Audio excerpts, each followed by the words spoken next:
Mr. Callahan, why are you asking us for $6,000? Irene Dalton kept her voice low, but the question still seemed to strike the walls of her office. Outside the glass, people stood in line with deposit slips and winter coats. A little boy spun in circles beside the Christmas tree in the lobby. Everything looked ordinary. What had shifted was the woman sitting across from me. 10 minutes before she'd been nothing but professional, a bank manager walking me through a modest home repair loan. Then she locked the office door, drew the shade partway down, and something changed in the air. My hand stayed flat on the manila folder resting in my lap. It held 3 contractor estimates for a furnace replacement. The lowest bid came in just under $6,000. Because mine quit on me Tuesday night, I said. The house was 46 degrees when I woke up. Space heaters will hold me a few days, but January is almost here. Irene angled her monitor away from the lobby glass. All the color had left her face. That isn't what I mean. One finger came down on a single line of the screen. I made out my full name. I made out the last 4 digits of my social security number. Then I saw a figure carrying more commas than anything I'd ever called my own. 28 412 619. My first thought was that the screen was showing me the wrong person's account entirely. I was 72 years old. 38 years of my life had gone into keeping electrical systems running for the railroad. My pension and Social Security came to a little over $4,800 a month. Warren had told me the story many times. Nearly everything I'd saved had been eaten up by my late wife's medical costs and my own heart surgery. I clipped coupons. I drove a 16-year-old Oldsmobile. The back porch had been rotting for 2 years because Warren said the money simply wasn't there. That can't be mine, I said. Irene's gaze drifted toward the office door. It's a family trust account. You're named as the primary lifetime beneficiary. We took over the fiduciary company that manages it 8 months ago, and the records came together just last week.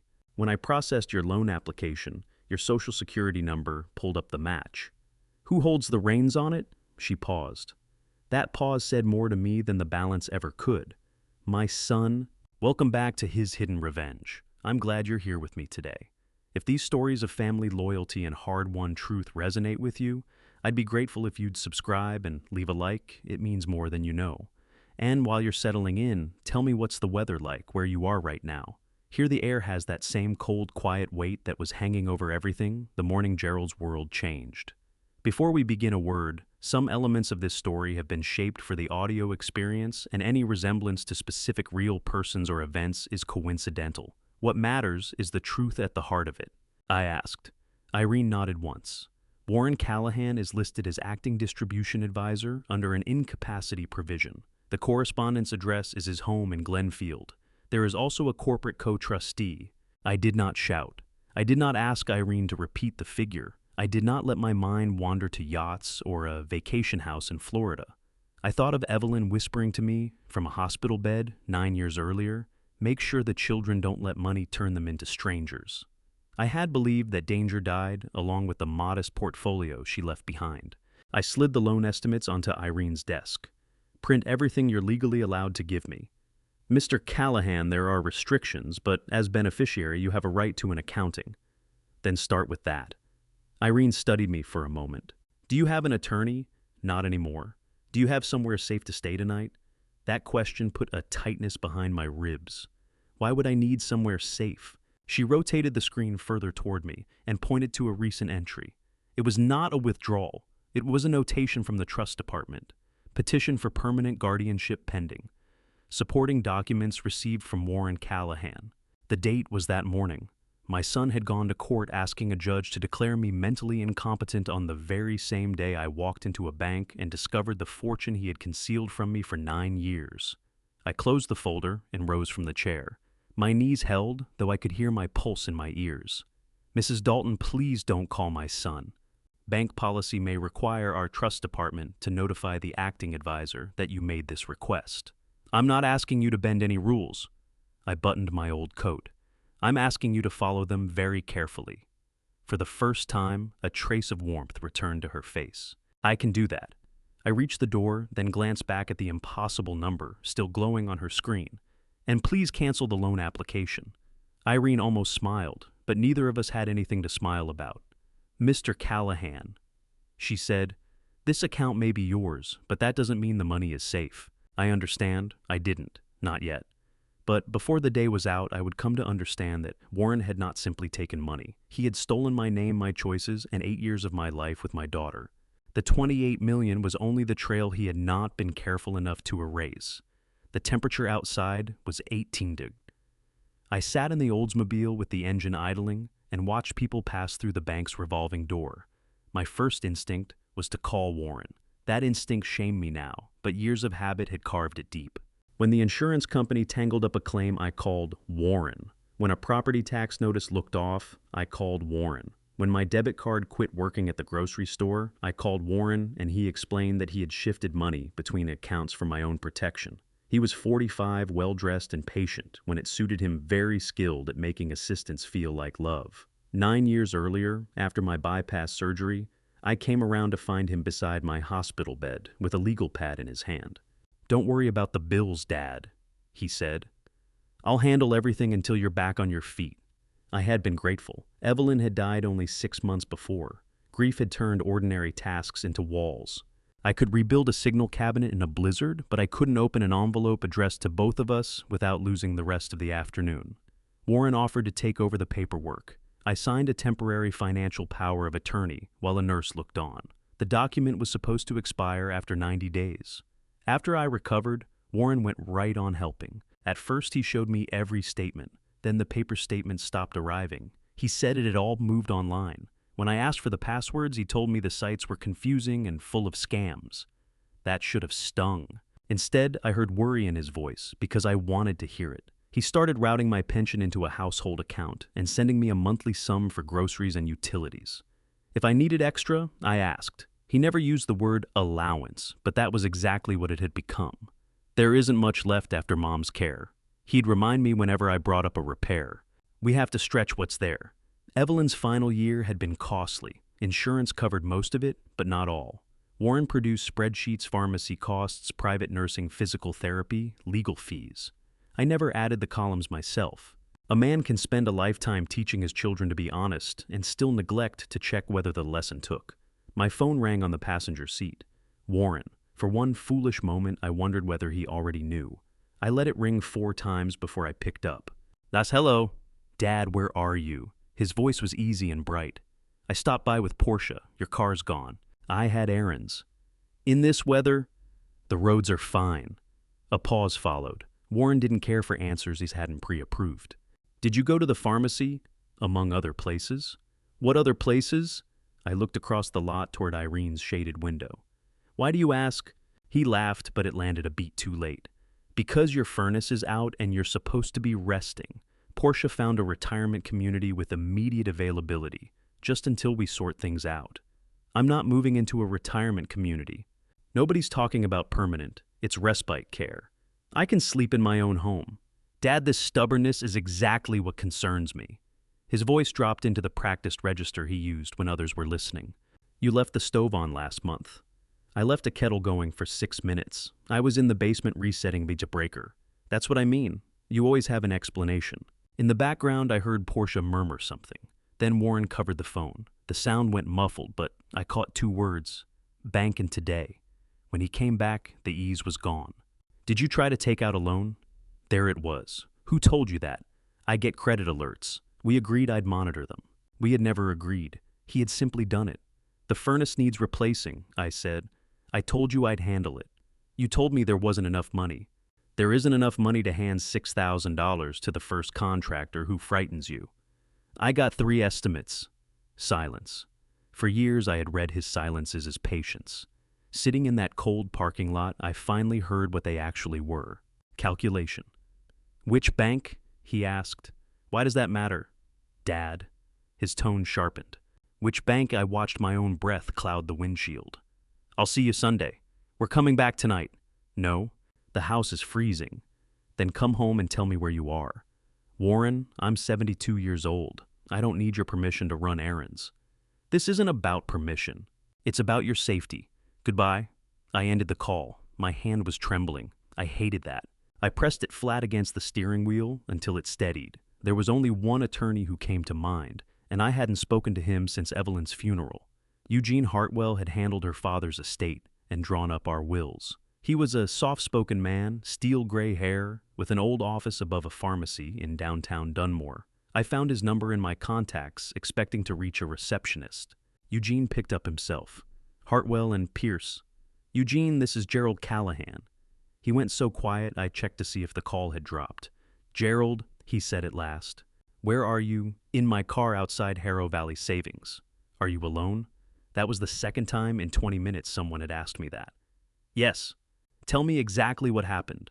I did. I walked him through the balance Irene's name, the guardianship notation, and Warren's phone call. Eugene didn't interrupt until I mentioned Evelyn's trust. Do not go home, he said. Everyone keeps telling me that. Because Warren has been building a case that you can't look after yourself. A house with no heat could be used as evidence whether the furnace failed on its own or not. You think he broke my furnace? I think we should take nothing for granted and document everything. Eugene, did you know about this trust? Another pause. Yes, he said. That single word landed harder than it should have. For 9 years, I knew Evelyn created it. I had no knowledge the company had been sold or that the shares had grown to that value. After your surgery, Warren sent me a letter terminating my services on your behalf. I tried to reach you. He said you wanted no further contact. I never said that. I know that now. Why didn't you come to the house? I did, twice. The first time Warren told me you were sleeping. The second time you were staying with him after cardiac rehabilitation. I sent 3 letters. Everyone came back. I pressed my forehead against the steering wheel. Another person I had quietly blamed for drifting away had been turned aside in my name. Eugene's voice was gentle. Come to my office. Park behind the building. I'll arrange for a locksmith to meet us at your house later, and a licensed heating inspector as well. We need the facts on record before Warren has a chance to shape them. I'm not running from my son. No, Eugene said. You're stepping out of the room while he sets the stage. Eugene's office had not changed. The same green banker's lamp stood on his desk. The same frame photograph showed him and Evelyn's father holding walleye beside a lake. Only Eugene looked older. Then again, so did I. He locked the door behind me and took my coat. Coffee. Black. He poured from a machine in the corner. I noticed his hand trembled slightly when he set the cup down. You're frightened, I said. I'm angry. At Warren. At myself. Evelyn asked me to serve as trust protector. I turned it down because I was getting ready to retire. I recommended a corporate fiduciary and held on to copies of the original instruments. When Warren cut off contact, I accepted your supposed decision far too readily. He pulled open a fireproof cabinet and lifted out a thick blue binder. Evelyn Ann Callahan. Irrevocable Family Trust was stamped across the front. Seeing her full name made my throat tighten. Eugene rested a palm on the binder. Before we open this, I need to walk through the questions Warren's attorney will ask. What day is it? Friday, December 12th. Who is president? I answered. What did you have for breakfast toast with peanut butter and half an orange? How did you get here? I drove east on Township Road 4, took Maple to 3rd, and pulled in behind your building next to a delivery van that needs a new left tail light. Eugene's mouth twitched. Any falls in the past year? Number missed medications? Number memory diagnosis? No, then we get an independent medical evaluation on the calendar right away. Not your current doctor. Dr. Okafor has treated me for 20 years. And who schedules your appointments with him? I already knew the answer. Warren. Eugene opened the binder. Evelyn had come from money, though no one who met us would have suspected it. Her father, Clarence Dunbar, started out with a machine shop that produced precision valves. By the time we married, that shop had grown into Dunbar Surgical Systems, a well-regarded regional manufacturer. Evelyn held a minority block of non-voting shares. We lived on my railroad salary and reinvested every dividend. She said those shares were for old age emergencies and the children once we were both gone. The trust held them. While Evelyn was alive, she controlled the shares. After her death, I became the sole lifetime beneficiary. The trust could cover my housing, health, education, upkeep, and general welfare. Whatever remained after I was gone would be divided equally between Warren and Diane. Equal, I said. Warren told me Evelyn left Diane almost nothing because of what she'd done. Eugene glanced up. What do you believe Diane did? She tried to pressure Evelyn into changing the will while she was sick. Warren showed me emails. Diane called him a thief and said the company's shares should go to her. Did you ever ask Diane directly? She refused to explain, or someone made sure she couldn't. The coffee went bitter in my mouth.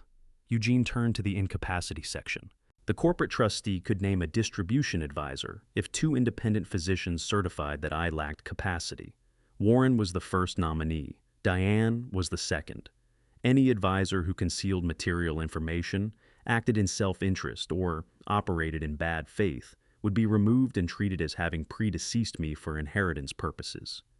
Evelyn insisted on that clause, Eugene said. She had watched relatives tear apart her father's estate. How did Warren get appointed? I had heart surgery. I wasn't incompetent. That is one of several questions. Eugene set down his glasses. The original corporate trustee was Heritage Fiduciary Services, small and conservative. 4 years ago, it changed ownership twice. Harrow Valley Savings absorbed what was left. Records may be scattered across multiple systems. Can Warren spend the principal? Not freely, but he can recommend distributions for your benefit. If a corporate officer signs off without adequate scrutiny, money can leave. How much has left? We need the accounting.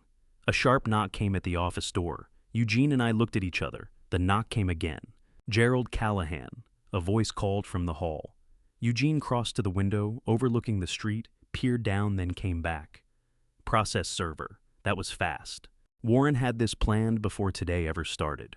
Eugene opened the door. A young man in a navy parka confirmed my name, pressed an envelope into my hands, and recited the service language. He looked uncomfortable, as though he had some sense of what was inside.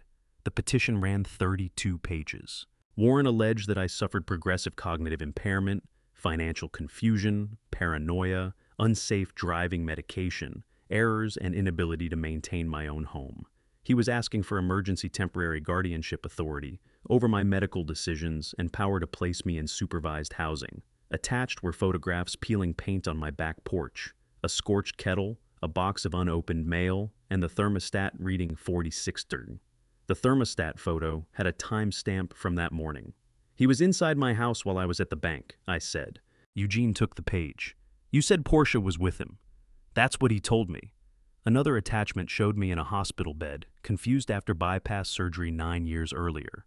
In the transcript, I called Warren by my brother's name and asked for Evelyn, forgetting for a few seconds that she was gone.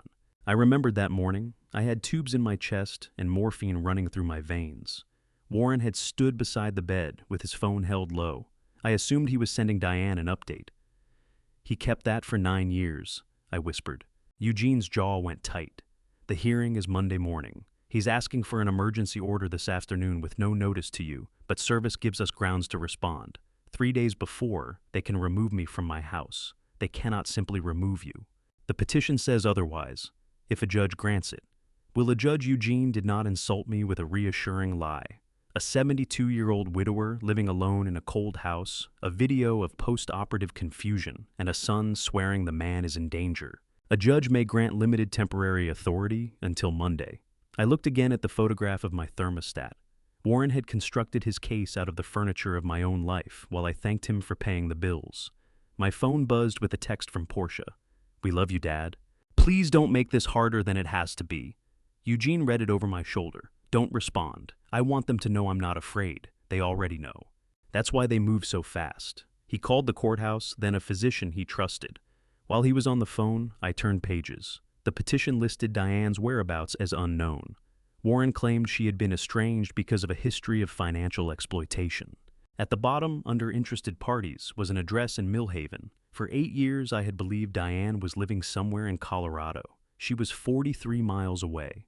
The heating inspector arrived at my house at 4:30. His name was Hector, broad-shouldered engine grease on his cuffs, and no interest in mysteries that a screwdriver could settle. Eugene filmed from the doorway while Hector opened the furnace panel. Inside 5 minutes, he held up a small copper safety switch. This was disconnected, he said. Could it have worked loose on its own? Eugene asked. Not like this. The retaining clip was taken out and left sitting inside the cabinet. He pointed to it. Someone knew enough to shut the unit down without actually breaking it. My son sold commercial real estate. He knew nothing about furnaces. Portia's younger brother ran a property maintenance company. I kept that to myself. Facts first, Eugene had said. Hector reconnected the switch. Warm air was moving through the vents within minutes. There had been nothing wrong with the furnace.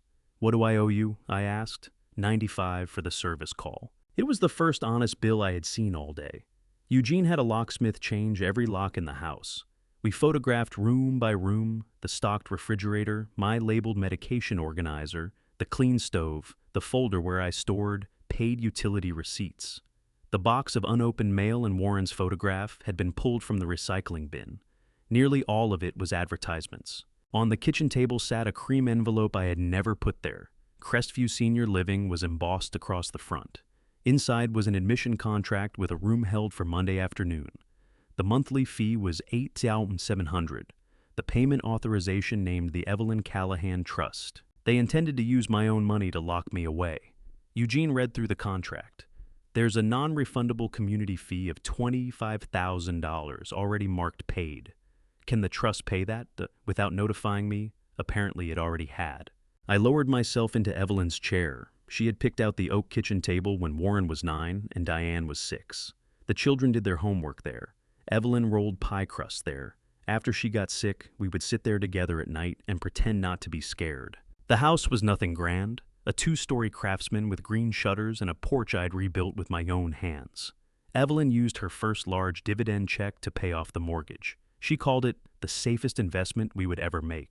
Now, Warren's petition described it as a deteriorating property I irrationally refused to vacate. Why is he doing this now? I asked. He's controlled the trust for years. What's the sudden urgency? Eugene set the admission papers beside the petition. Something had shifted. My phone buzzed again. Irene this time. Mr. Callahan, forgive me for reaching out after hours, she said. Our trust compliance officer turned up a set of instructions filed just yesterday. They call for a $4.7 million distribution to purchase a commercial property. The paperwork frames it as securing housing and long-term income on your behalf. Which property? A shuttered hotel on the edge of Glenfield. The entity doing the buying is called VDM Living Holdings. VDM Portia and Warren Callahan. Eugene leaned in close. Can that be blocked? Monday was when the deal was set. To close, Irene said. But because Mr. Callahan walked in today and challenged the incapacity claim, I've triggered an internal elder financial exploitation alert. Our compliance team has frozen the transaction while they verify the facts. Would Warren get word of that? He may have already been sent an automated notice about the delay. That told me everything about the rush. Warren had to get a guardianship order signed before the bank's review ran its course. An emergency order would let him argue that any objection from me carried no legal force. There's something else, Irene went on. For the past 7 years, the trust has been wiring roughly $31,000 every month to a firm called Vale Management Group. The memo descriptions say property oversight, beneficiary support, and care coordination. Who holds the ownership state records name Portia Callahan as managing member. $31,000 a month, north of $2.5 million over 7 years. Portia came around perhaps twice monthly, rarely staying more than an hour. She refilled my prescriptions online, quarreled with cable companies on my behalf, and made certain I felt the weight of her trouble. Can those records come to Eugene? If you sign an authorization, I'll have the forms waiting when we open tomorrow. I'll be there at the door. When the call ended, Eugene pulled his chair close. Gerald, what you're describing could cross into criminal territory. He is my son, I said. I understand that. I was the one who ran alongside that bicycle until he could balance on his own. I stayed up 2 straight nights when he had pneumonia. After he demolished his first car, I put in 6 months of overtime so he could replace it. Eugene said nothing. He disconnected my furnace, I said. We can't call that a certainty yet. No. All we know for sure is that he documented the outcome. The furnace murmured beneath the floorboards. Heat was moving through the kitchen again, yet I couldn't shake the cold. Eugene tapped Diane's address on the petition page.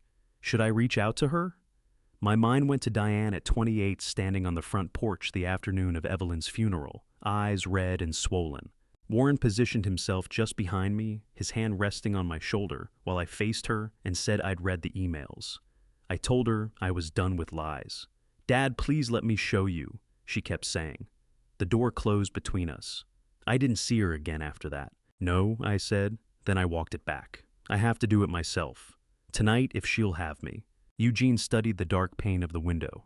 I'll take you. Diane lived in a small brick duplex a short distance from Millhaven Community College.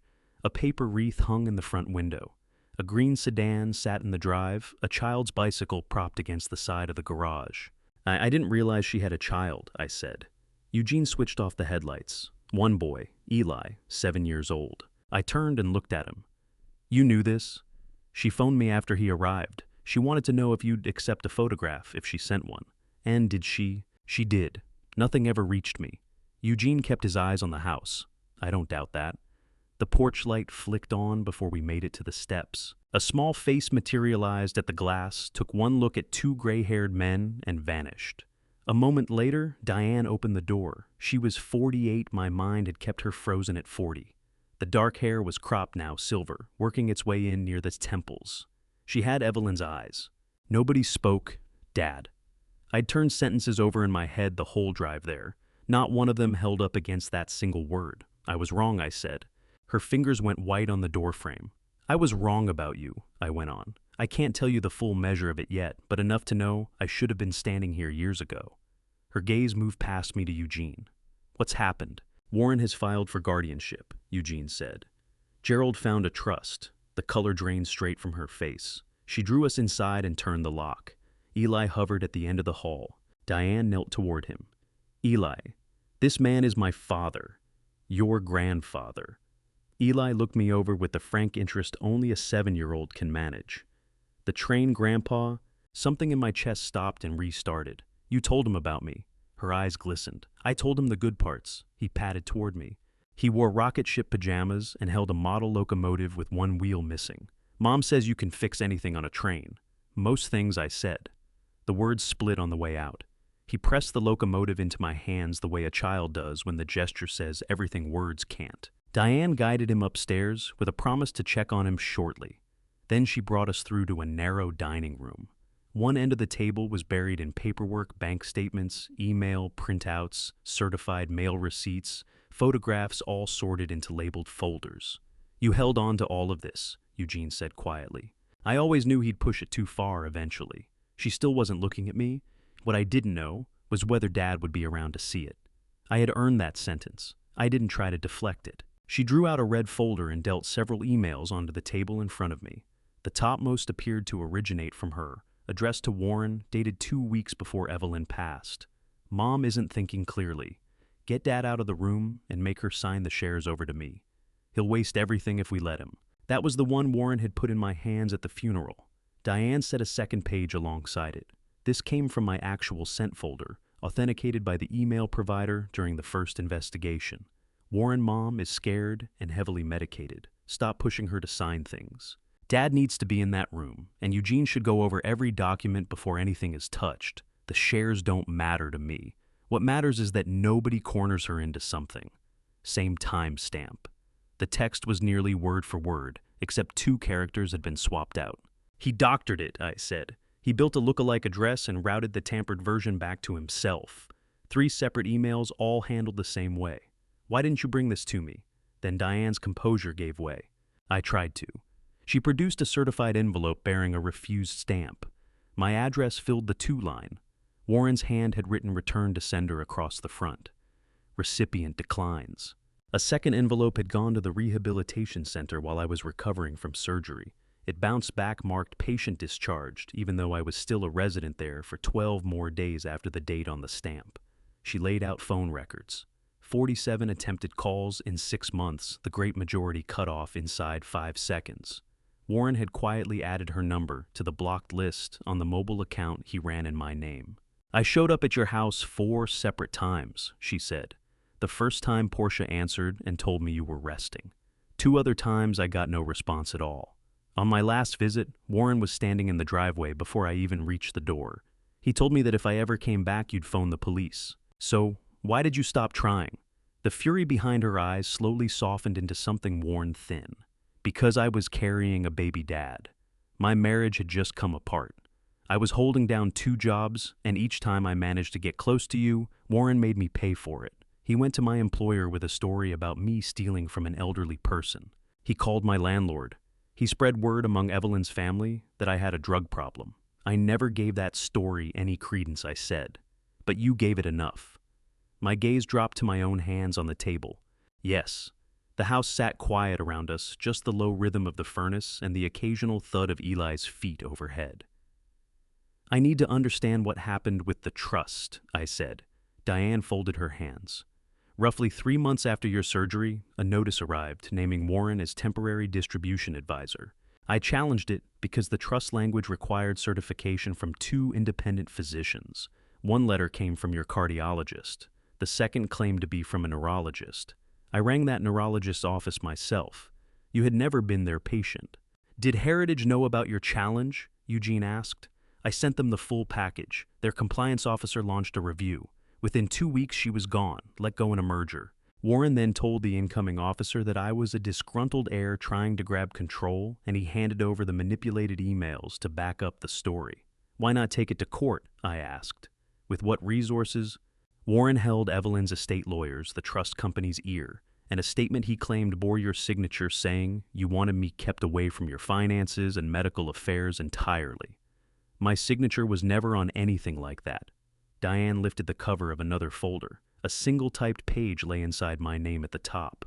"I request that Diane Callahan receive no information concerning my finances or medical condition. Her ongoing interference is a source of distress to me." It resembled my signature, but the R tilted too steeply to the right. Eugene held the page up toward the lamp. "That loop looks like it was traced off something else." "I filed a forgery complaint with County Adult Protective Services," Diane said. "An investigator came out to the house. Warren was sitting right there in the room. The case was closed because Dad vouched for him. That visit came back to me clearly. The caseworker asked whether anyone was managing my finances in ways I hadn't agreed to. Warren had brewed a pot of coffee and settled at the kitchen table like a man with nothing to hide. I laughed and said my son was the only reason the bills were paid on time. My own words had sealed the door Diane had spent years trying to pry open. "I'm sorry," I said, her arms folded across her chest. That doesn't restore 8 years. No, it doesn't put Eli in the front row of a kindergarten play with a grandfather in the audience. No, it doesn't give me back Evelyn's last Christmas.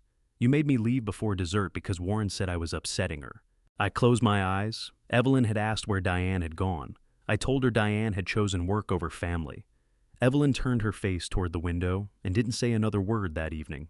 "No," I said it quietly. "None of it comes back."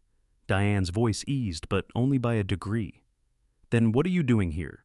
"Because Warren is moving to have me declared incompetent. Because he buried your mother's trust. Because I need to know the truth." I looked at the stacked folders, then at my daughter. "But even if none of that were happening, I owed you this visit. I should have heard you out before I let a set of doctored papers confirm what I was already afraid of."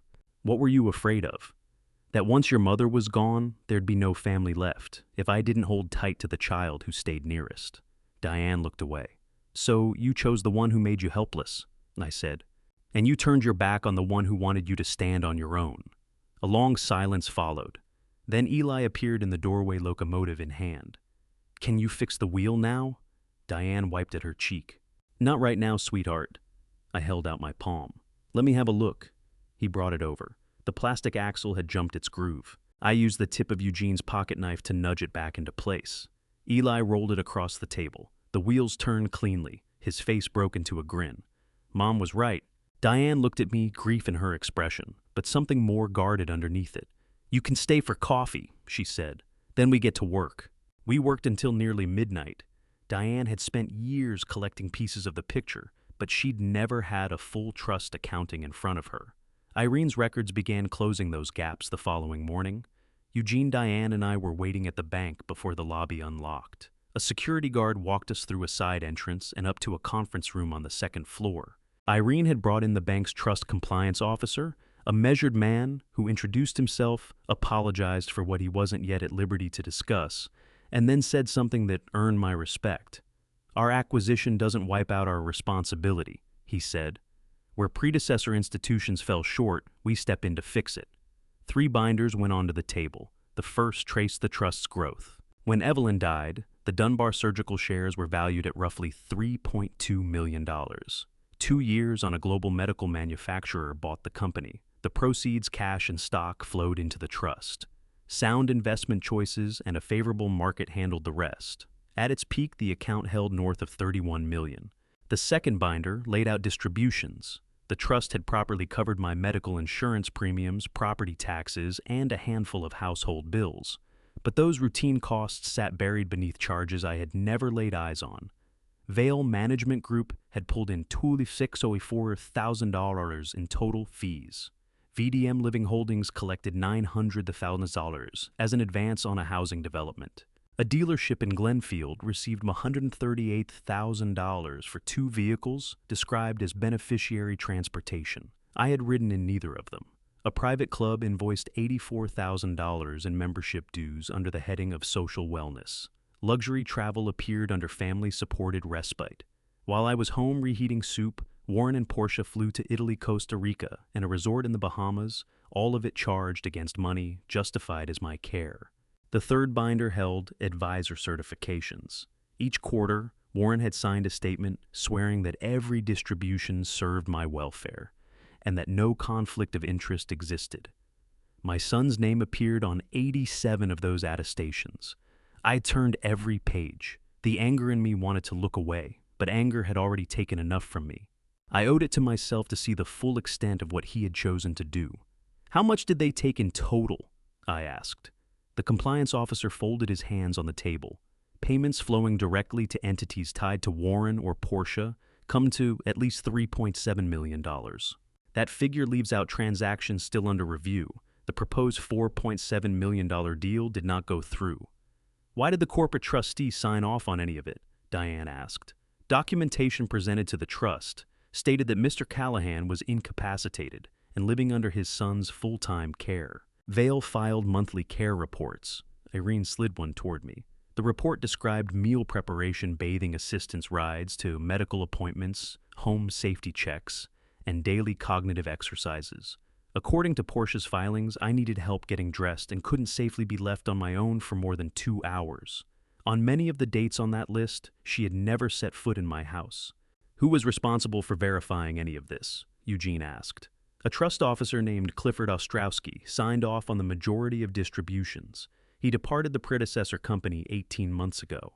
"Any ties to the Callahans?" "That's part of what we're examining."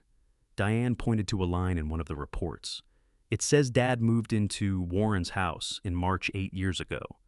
I was there 17 days after cardiac rehabilitation," I said. The compliance officer gave a slow nod. "Our records carry that as your permanent address. My driver's license, my tax filings, and my voter registration all say otherwise." "Yes." He shifted in his chair. "They do." Irene opened a slimmer folder. "This is the original incapacity certification. The first letter had arrived from my cardiologist 6 days after surgery. It said I was temporarily unable to handle complex decisions while hospitalized and on narcotic pain medication. Temporary was underlined. The second letter named a neurologist, Dr. Anton Ferris. It declared that I suffered from probable vascular dementia and would not recover independent capacity. "I've never met Dr. Ferris," I said. Diane pressed a finger to the letterhead. "That phone number connects to an answering service. I rang it years ago." Eugene studied the notary block at the bottom. "That signature warrants forensic review." Irene nodded. "No annual recertification ever took place, even though the trust required one. Mr. Ostrowski entered a permanent status code after the merger, so one fabricated letter and one temporary one had erased me for 9 years. I said it aloud. Nobody replied. The proposed hotel acquisition had its own file. VDM Living intended to convert a struggling roadside property into an assisted living facility. An appraisal had put the value at $2.1 million. The trust was being asked to pay $4.7 million from a seller connected to Portia's brother. Warren's plan would have sent more than twice the building's worth to his own family, then build my trust to keep me there. "That's the real reason he needs the guardianship by Monday," Eugene said. "The closing deadline is Monday. If he can't produce proof of authority, the seller may withdraw or the whole arrangement may unravel." The compliance officer slid a form in front of me. "Mr. Callahan, this suspends all trust distributions except essential direct expenses while the investigation proceeds. You have the right to sign it if you understand its effect." I read every word. Then I described the document back to him in my own terms before I put pen to it. Irene watched the whole exchange. She was already thinking like a witness. "One more thing," she said. At 11:43 last night, someone tried to access your online account from an address linked to Veil Management. They attempted a password reset, and the verification code went to a number ending in Warrens. Did they get in Bayesiurit?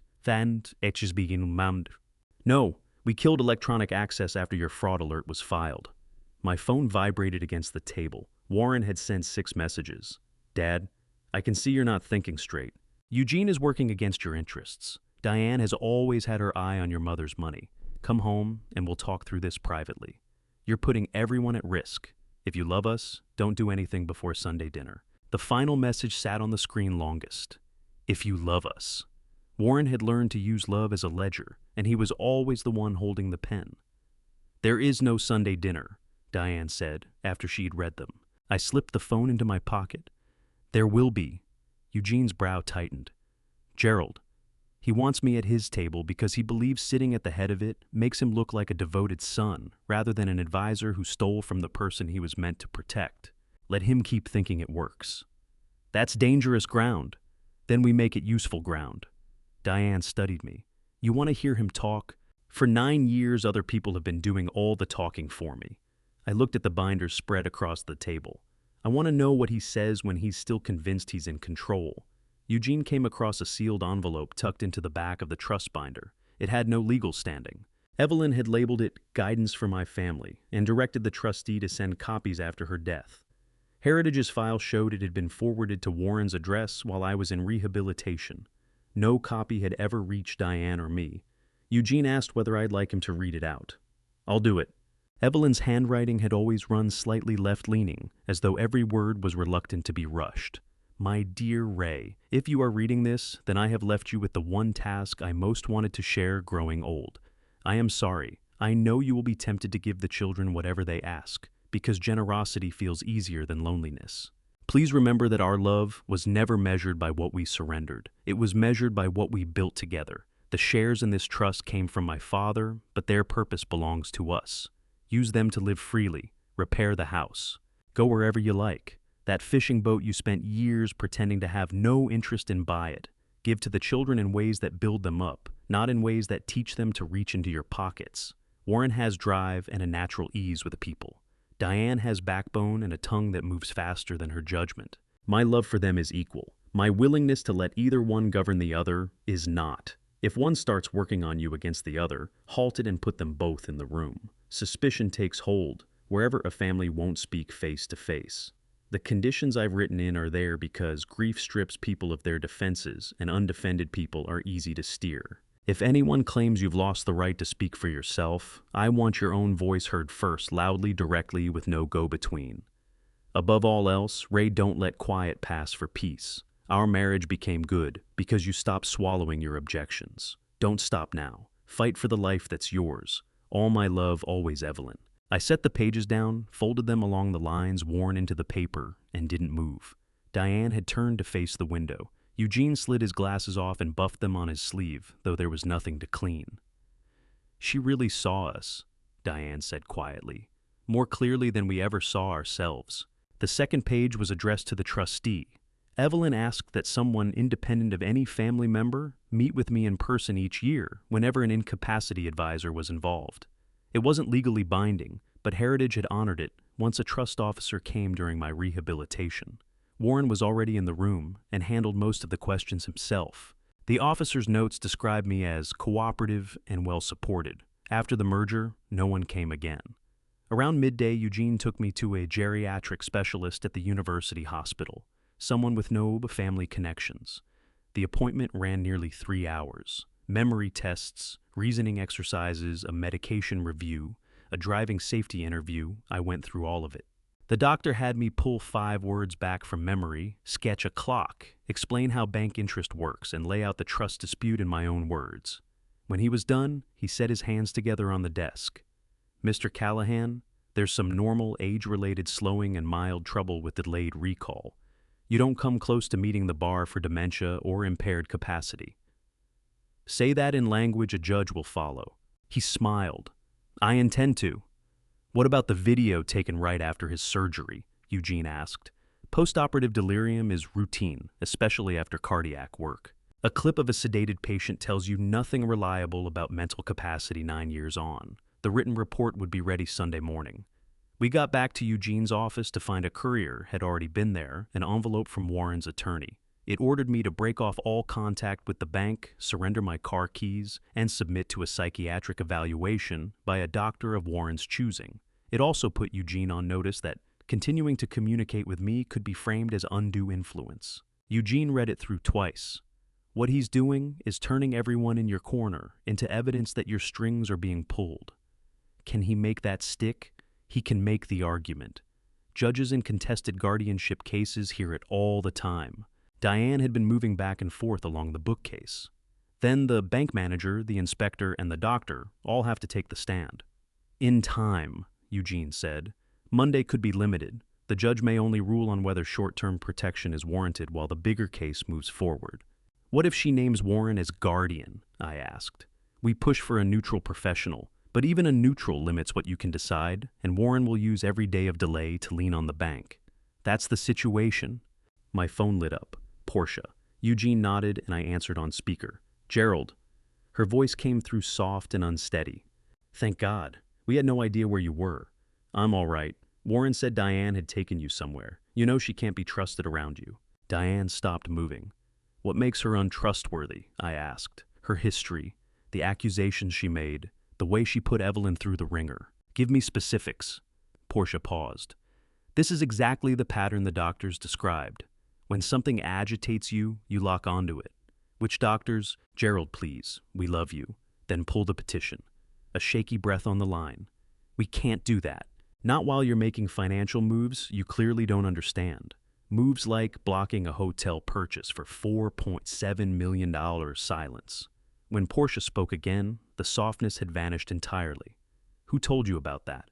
Was the hotel meant for me? It's an investment. Warren has spent 2 years building a senior care facility. You'd have your own suite medical staff, everything you'd need. The appraised value is $2.1 million. Appraisals vary with who orders them. And the seller happens to be your brother's own company. A related party deal isn't automatically corrupt. Concealing it is. Her voice dropped. Gerald, be careful. There's information Warren has kept from you because it would be too much. If you drag it all into the light, what you find may not be what you expected. Is that a threat?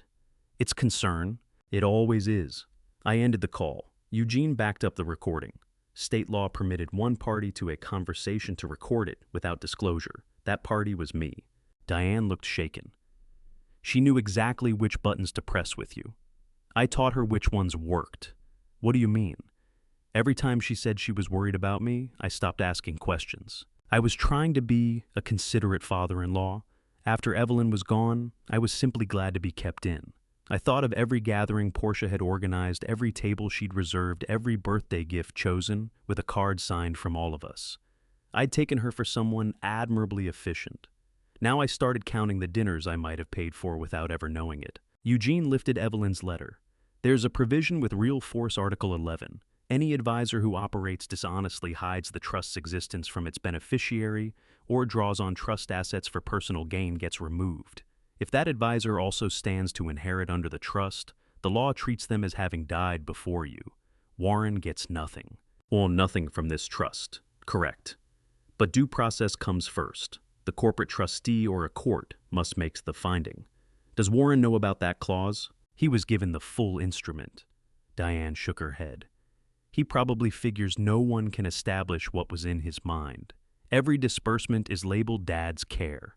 I read that one passage in Evelyn's letter again. Help the children when help makes them stronger, not when it teaches them to use you. Sunday dinner isn't about extracting a confession, I said.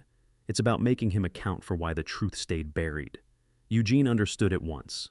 Concealment.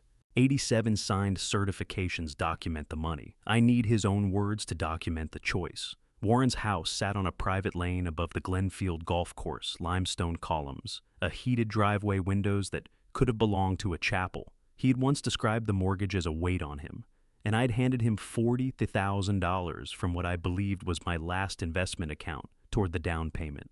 The trust record showed the house had never carried a mortgage. Eugene objected to me going in alone.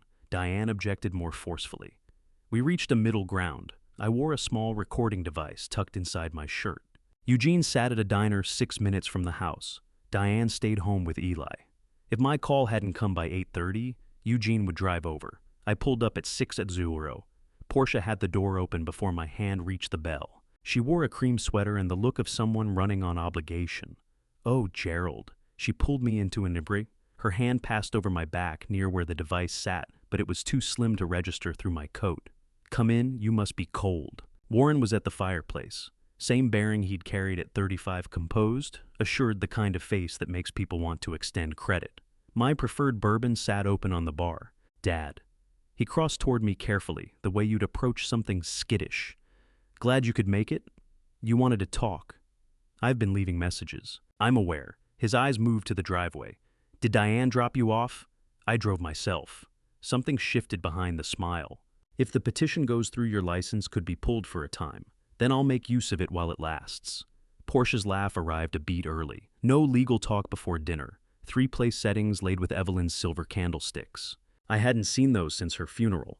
"Those are your mother's," I said. Warren glanced where I was looking. "You passed some things along when you moved to a smaller place." "I never moved to a smaller place." "Right after the surgery, Dad. It slipped your mind. Small in the ledger of lies compared to millions, but it was the keystone. Every gap in my memory became one more data point for his case." I sat down. "Maybe you can walk me through it." Dinner was roast beef, potatoes, wine. Portia refilled my glass twice before I'd finished half of it. I moved to water. For 20 minutes, they kept up the performance of a normal evening. Warren talked through a commercial project. Portia griped about holiday traffic. They asked about my sleep, whether I'd taken my evening pills. Nobody raised the trust. I finally put my fork down. "When did you decide to tell me Evelyn's estate had disappeared?" Warren looked at Portia, then back at me. "It was complicated, uncomplicated. Mom's holdings went into a trust. You weren't in a position to manage things at the time. 9 years ago. And I apparently never reached that position, according to you. I live alone, drive, cook, volunteer at the Rail Museum, do my own taxes. With some help."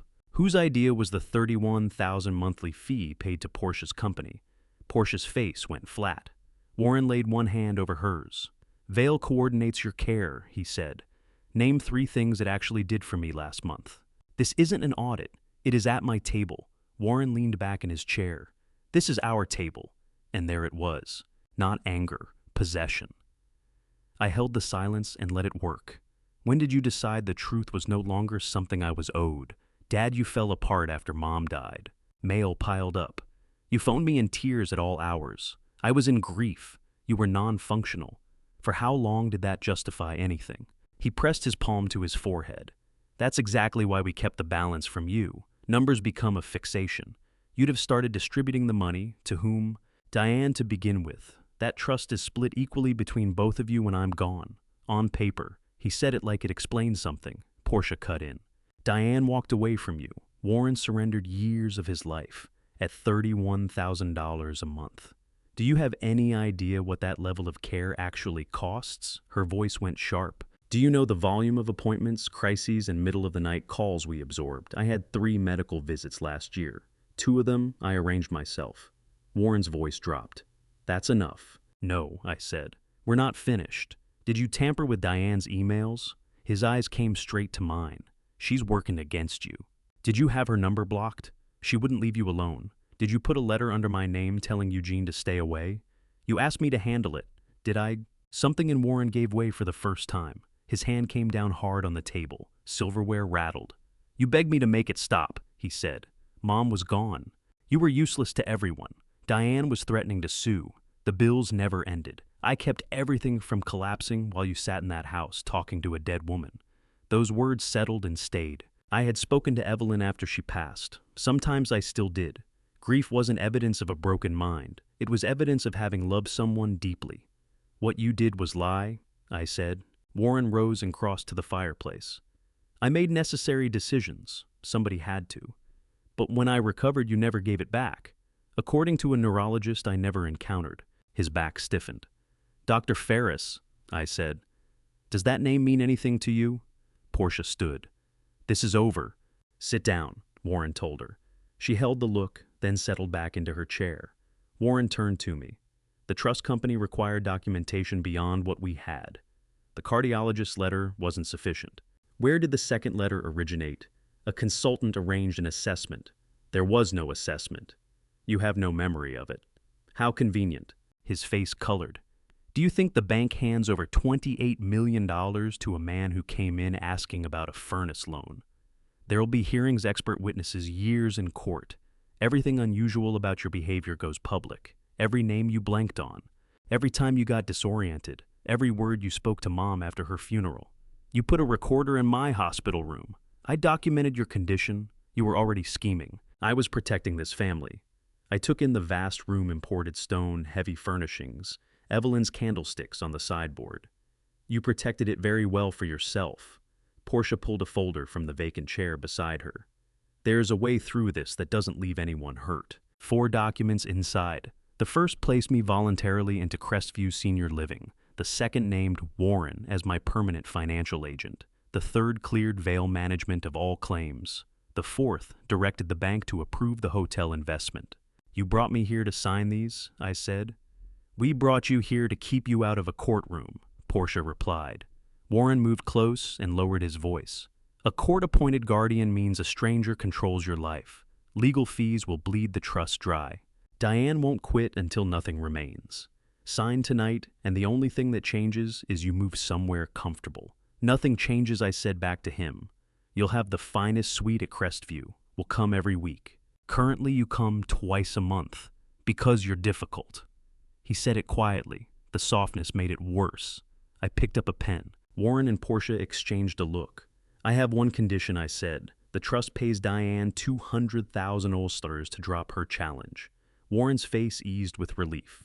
That's a conversation for later. Put it in the document. Tonight is about your care. Then I won't sign. Portia got up again. For God's sake, Gerald. After all we've done. Warren raised a hand. Fine. We'll draw up a separate distribution agreement. He went to his study and came back with a laptop. Portia stood watch behind him while he typed. I turned the pages to the signature lines. My railroad foreman had a rule: never sign off on a safety inspection you didn't personally conduct. Your signature is a fragment of your life, he'd say. Don't leave it somewhere. It can be used against you. On each line I wrote Gerald Calloway in place of Gerald Callahan, working a loop into the middle name. From across the table it read as legitimate. Every document was void. Warren printed the distribution agreement, $200,000 to Diane against a full waiver, and I signed that identically. He collected everything immediately. I'd like copies, I said. The attorney will forward them. I want them now. Portia moved toward me. You're exhausted. And you're standing between me and the exit. She stopped. Warren looked between us. What crossed his face then wasn't worry about my health. It was the fear of a man who suspects he's been understood. He made the copies. At the door, he rested a hand on my shoulder. Right decision, Dad. Was it? Once the hotel situation resolves, it all levels out. And the hold on the account. His grip tightened. The court order clears that tomorrow morning. You sound certain. I have the truth on my side. I studied my son, the boy I raised, to play fair, even with no one watching. So do I. I pulled out of the drive at 8:17. Eugene was waiting in the diner lot. I handed him the copies and the recorder. Did you sign? He asked. Gerald Calloway signed. He stared at me, then gave one short, disbelieving laugh. Evelyn used that name when she was really angry with you. Warren had never once noticed. We sat in Eugene's car and played back the recording. The clearest passage: Warren, acknowledging the trust company had required documentation and the cardiologist letter hadn't met the standard. Not a forgery confession. But it proved he knew the permanent incapacity finding needed something more, and that he'd obtained it. Eugene stopped the tape. This helps. Enough for tomorrow. His face sobered. We'll see. The courthouse held the smell of floor polish and damp coats. By 8:30 Monday morning, every bench outside the probate courtroom was taken. Certain families murmured. Others sat at opposite ends of the corridor and looked through each other. Warren arrived with Portia and 2 attorneys. Dark blue suit leather portfolio. Portia wore no jewelry beyond her wedding ring. The presentation was deliberate, weary, and responsible, not comfortable. Warren came to me. Dad, you have no reason to be here. It's a proceeding about my life. Eugene wants the exposure of a public fight. Eugene put himself between us. All contact runs through counsel. Warren's attorney turned a pleasant expression toward Eugene. Mr. Hartwell, Your prior work for the trust may put you in conflict. File whatever motion you need to, Eugene said. Diane came through the detector at the far end of the hall. Whatever remained of Warren's composure left his face. You arranged that, he said to me. She arranged herself. The judge was a woman in her 60s, Constance Aldridge. No ceremony. She entered and began. Warren's attorney moved at once for emergency guardianship, arguing that I had been manipulated into obstructing my own care and endangering my estate. The hospital footage ran first. I appeared on the screen pale and swollen, tubes across my chest, eyes opening and closing. Warren's younger recorded voice. Dad, do you know where you are? Union Station, I said on the tape. Do you know who I am? Harold. Harold was my brother, dead since 1997. At the table, Warren kept his gaze fixed downward as though watching caused him genuine pain. The attorney continued the furnace photograph, the scorched kettle, the mail, and a brief clip from 6 months earlier, me in my yard questioning a delivery driver about his business. He had the wrong address. The clip cut before that was established. Mr. Callahan experiences intervals that resemble clarity, the attorney said, but this condition isn't consistent. His son has quietly managed the gaps to protect his dignity. A letter from Dr. Okafor went into evidence. It mentioned occasional memory lapses and anxiety. No dementia diagnosis, but Warren's attorney extracted every hedged phrase for full effect. Then Warren testified. He traced my decline after Evelyn's death, the unlocked door, the napping in the chair, a missed appointment, 2 identical calls in a single evening. Some of it was stretched, some of it happened. The combination was what made him believable. I'm not after control, he said, his voice fraying at just the right beat. I want my father safe. If the court names someone else, I'll accept it. I can't watch him be exploited. His eyes drifted to Diane. Eugene took him on cross. How much has Vale Management drawn from the Evelyn Ann Callahan Trust? Warren's attorney objected finances weren't within scope of an emergency guardianship proceeding. Judge Aldridge permitted a narrow answer. Warren said the exact figure wasn't something he could speak to. Portia ran the company. More than $2 million. Eugene pressed on. Possibly across many years. Qualified care doesn't come cheap. Did Vale handle daily bathing? Those tasks were split between staff and outside contractors. Give me a name. Warren's attorney rose to object. The judge directed Eugene to move along. Were you aware the furnace had been manually shut down? Something passed across Warren's face, gone in under a second. No. How did you get inside Gerald's house that Friday? I keep a key there for situations that require it. Did you touch the furnace panel? Absolutely not. Your wife? No. Anyone working on Vale's behalf? None that I know of. Eugene placed Hector's report before the court, along with photographs showing the reconnected switch. He then brought in the independent geriatric specialist, who gave testimony by video link. That doctor said plainly that my capacity for decision-making was intact and that there was no clinical evidence of dementia.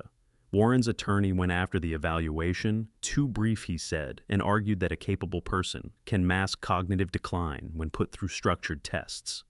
Irene took the stand next. She laid out my loan application, the questions I'd raised, and how the fraud alert had come up. She told the court I had read through the hold authorization myself and explained it back to her accurately before I put pen to paper. Was Mr. Callahan caught off guard when he learned of the trust? Eugene asked. Completely. Can the principal beneficiary of a $28 million trust reasonably not know it exists? Warren's attorney objected. Sustained. Diane was the final witness on our side.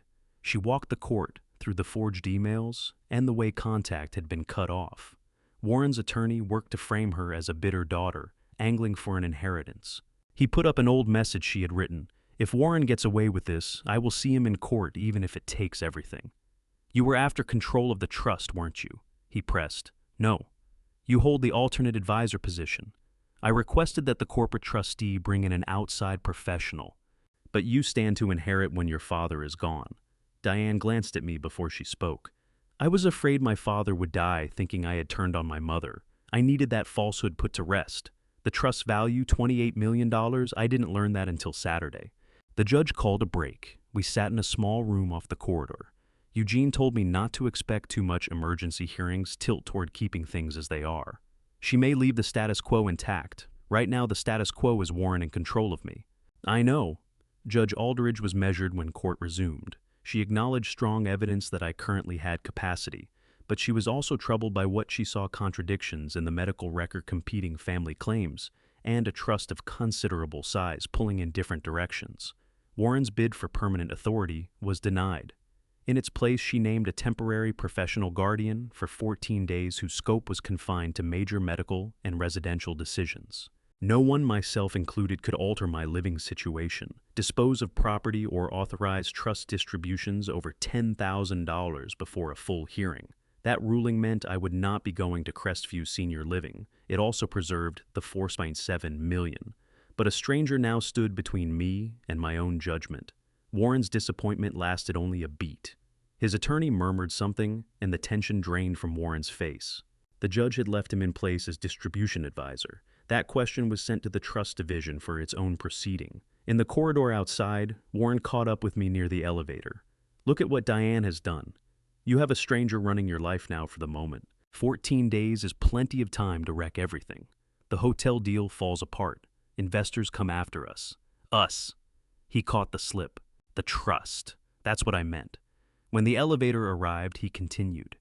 "You put your name on that consent last night. Walk it back now, and all you're doing is proving you're not stable. Look at whose name is on it." His certainty cracked. "Merton." I said, "The name your mother used for me whenever I came in from the yard trailing mud." The doors slid shut between us. "You deceived me," he said through the gap. "No, son. I read what you handed me. That's all." The court's appointed guardian was Sandra Whitmore. That same afternoon, she arrived at my house, moved through every room, went over my prescriptions, and had me put together a meal while she observed. I made grilled cheese sandwiches and tomato soup. "Is this how you normally eat?" she asked. "When someone's watching to see if I can manage a meal." The corner of her mouth nearly lifted. "That's a fair answer." Sandra held no brief for Warren, but prudence was built into her role. She took my car keys until a driving assessment could be arranged and required Eugene's sign-off on any visitors. Winning the central issue had not spared me from feeling penalized. After dark, I stood looking out the front window as snow settled over the street. $28 million to my name, and I needed permission to fetch groceries. Wealth was not the same thing as autonomy. Not even close. Warren rang at 7:00. Eugene had told me to let it go. I picked up anyway. "The hotel seller pulled out," Warren said, skipping any greeting. "The deposit is gone." Whose money was that? Exactly mine. Portia's? The investors? Do you grasp what you've set in motion? You mean stopping you from paying nearly $5 million for a $2 million building. The conversion would have taken it to $12 million. Then the next buyer is getting a gift. He let out a slow breath. "Portia's brother is looking at bankruptcy." "That's unfortunate to hear." "No, it isn't. Diane has made you hard." I shifted my gaze to Evelyn's photo above the fireplace. "Did you shut down my furnace?" "Excuse me. You understood the question. I did nothing of the sort." "What about Portia?" "Your suspicion is exactly why the judge felt a guardian was necessary." Her brother Warren went quiet. "Good night," I said. "Wait, Dad. The bank is moving to have me removed. If that goes through, they can chase Vale for repayment. The house could be gone." For just a moment, he sounded the way he had at 16, the night he told me he'd scraped a neighbor's car and stood in my workshop offering every cent he'd saved that summer, eyes wet. "And start by telling the truth," I said. "Put back what you took. Everything else flows from there. You make it sound easy. It isn't. 9 years ago, it would have been." He ended the call. When morning came, the story was already running online. Local retirees' fortune becomes center of family capacity fight. An unnamed source was quoted saying I'd been worked over by an estranged daughter who discovered a large inheritance. Warren was described as a devoted caregiver. My post-operative confusion got a mention. By midday, a pair of television crews had set up outside the courthouse. Eugene was certain Warren's media consultant had fed them the story. Nothing we could do about it. At the Rail Museum, where I put in Wednesdays, the director phoned to gently suggest I stay home for a while. "Just until the attention fades," he said. A neighbor arrived with a casserole and was gone inside. 5 minutes, there was a camera crew planted across the road. What had been my own sorrow was now being broadcast as a spectacle. Diane drew worse. She was flooded with anonymous accusations calling her a gold digger. Someone put her workplace address online.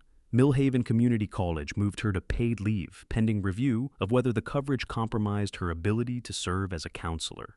"I'm sorry," I said when I reached her by phone. Don't apologize for his actions. You and Eli are the ones bearing the cost of my errors. Help me finish this. Irene called that afternoon with a piece of news that sat like a stone. Clifford Ostrowski, who had been the trust's senior officer, had passed away 11 months prior. The person who had approved the bulk of Warren's requests was beyond the reach of a subpoena. The bank's records office confirmed that a number of original supporting documents had been purged under standard retention protocols once they were digitized. The digital versions preserved the neurologist's letter in question, but the original envelope and any transmission record were gone. Dr. Ferris was a real person. He had simply retired and resettled abroad. His former practice had no files showing he had ever treated me, and anything older than 7 years had been destroyed in the ordinary course. Warren's position will be that the records were simply lost, Eugene said. The signature may well be fabricated, but absent a comparison specimen or a live witness establishing who forged it is going to be an uphill battle. We have the wire transfers. He'll frame those as fair compensation cleared by an independent trustee. What does the recording give us? Weight, not certainty. The abuse was documented at every turn. The intent behind it was documented nowhere. Then Sandra called. Warren had gone to court, claiming Eugene and Diane had leaned on me to revise my estate plan. Through the full hearing, Sandra wanted my signature on nothing outside of court-approved channels. Eugene represents me, I said. The court may want to look at whether his prior role raises a conflict. Warren is pushing to have him disqualified. I understand your concern. Concern. The word people reach for when they're gently shutting you out. That evening, Eugene brought his archive boxes to the house. If I'm disqualified, the file passes to whoever takes over. We build the record while we still can. We went through Evelyn's papers from her last year. Around 10 zero tucked to a draft of the trust, I turned up a yellow note in her hand. Ask Clarence's old accountant about Warren's proposal. Ray must be told together with Diane. No side meetings. What proposal? I asked. Eugene went through everything around it. There was nothing. Diane, watching on video, fell silent the moment she saw the note. I know what that's about, she said. Warren wanted Mom to fold the Dunbar shares into a private investment partnership he was putting together. She said no. On what grounds? Too much leverage in the structure. Within a week, Warren told me she'd come around. That's when I sent him the email telling him to leave her alone. Eugene pulled out his calendar from that period. Clarence's accountant had been Leonard Flieger, dead these 5 years. One more witness gone. Was there a firm after him? I asked. He sold the practice before he retired. Diane moved closer to her screen. What happened to Mom's laptop? I looked down the hall toward the closet. Warren took it when he came after the funeral, said the tax records were on it. Did he clear out everything? The desktop went to a recycling center. The laptop left with him. We are about to reach the moment I had been dreading and preparing for. At the same time, the point where everything Warren had carefully hidden began to surface, and the cost of his choices became impossible to ignore. Before we get there, if you discovered that someone close to you had been quietly working against you for years, would you confront them directly, or would you wait until every piece of proof was firmly in your hands? Diane turned away, shaking her head. Backing up photos was one of Mom's rituals. She couldn't stand the thought of losing a single one. That small black device, the one Evelyn would plug into her computer every Sunday night, without fail, I knew exactly where it had ended up. When she passed, I'd tucked it alongside her camera gear inside a cedar chest. Warren had stripped the office bare. Cameras were never his concern. The chest had been sitting in the attic all along. Eugene rang Sandra before I so much as set foot on the stairs. Her condition, someone had to go up with me. Eugene waited at the bottom while I eased the chest down one step at a time, dust rising off the wood. When I lifted the lid, I found 2 camera bodies, a collection of lenses instruction booklets, and 3 portable hard drives rolled up inside this dish towel. The first drive was photographs. The second held photographs mixed with household records. The third was locked behind encryption. Diane tried Evelyn's birthday. Nothing. My birthday. Nothing. Their wedding anniversary. Still nothing. I looked at the password hint. The safest investment. The house, I said aloud. I keyed in the street number paired with Evelyn's pet name for the place 224 Birchwood Lane. It unlocked. The screen filled with folders. Taxes, hail shares, trust drafts, medical records. One folder read, Warren proposal inside, were scanned pages, email threads, and an audio file, dated 6 weeks before Evelyn died. I hit play. A moment of rustling, then Evelyn's voice frail and thin. I'm recording because I'm tired of being told I misunderstood. Warren's reply came quickly. Mom, nobody is saying that. You asked me to sign the partnership papers after Ray went to the pharmacy. Because he gets emotional about money. It is our money. It's Hale money. Grandpa meant it to build something, not sit in a trust paying dividends. Your grandfather meant it to keep his family safe. A chair dragged across the floor. Warren's tone shifted, went hard. Diane has already tried to turn Dad against me. Hand her equal control, and she will tear everything apart. Neither of you will control it while Ray lives. He can't manage it. He can manage himself, not after you're gone. Evelyn went quiet. When her voice returned, the weakness was gone, each word placed with precision. If you ever use my death to make your father feel helpless, you will lose more than this money. You will lose him. The recording stopped. The living room held its breath. Evelyn had seen Warren's scheme coming and had spoken its price aloud before any of it unfolded. Eugene ran off 3 copies of that drive before the sun came up. One locked into his office safe. One went straight to the bank's forensic team. Sandra signed for the original and recorded the name of every hand that had touched it. Warren's attorney moved fast. He challenged the recording's integrity and insisted a private exchange with a dying woman had no relevance to my present competence. On that narrow point, he wasn't wrong. The recording by itself didn't account for every transaction. What it did was reframe every other piece of evidence we had.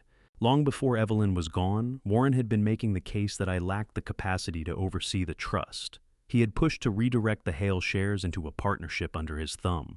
He had been edging Diane out before anyone could point to grief or my surgery as a cause. Taken together, these were no longer isolated choices that happened to work in his favor. They were a plan with an origin point. The drive held still more. Evelyn had run the partnership proposal through her scanner. Warren's scheme called for the trust to funnel nearly all its Hale shares into Callahan's strategic partners. The agreement handed him sweeping authority to borrow against the holdings and carved out a 2% annual management fee for himself. Evelyn had stamped declined across every single page. There was also an email Warren sent 3 days after she turned him down. Mom, if you lock the shares away with Dad as beneficiary, you are handing a loaded weapon to a man who cannot balance a checkbook. When he fails, do not expect me to clean it up for free. Eugene read that last phrase a second time. For free. Diane gave a slow nod. That was when Vale started billing the trust. Digging through its own archives, the bank's forensic team surfaced a 4th piece of the puzzle, Clifford Ostrowski.